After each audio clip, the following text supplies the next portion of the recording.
my girls. I was the favorite.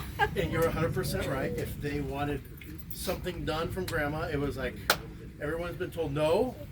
I got this, don't worry. Yeah. I don't remember the wedding anniversary number when we went to Laughlin. I think it was our last trip out there. Was it that, the 60th? Sound about right. We went out and we took Pat with us. Pat was on this trip and we had, took the boats out and we went out. Oh yeah.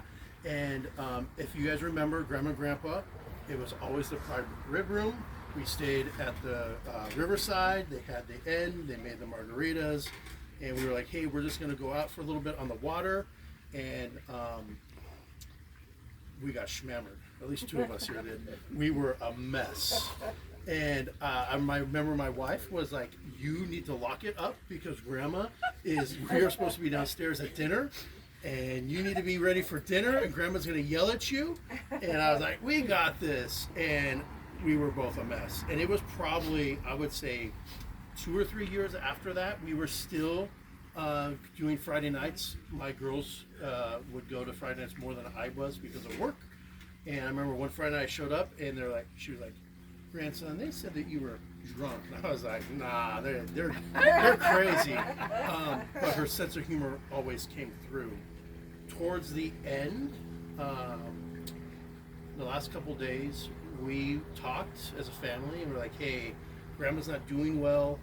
We were told, hey, Grandma's a little out of it. She kind of doesn't know and some of these other things. So we went down there.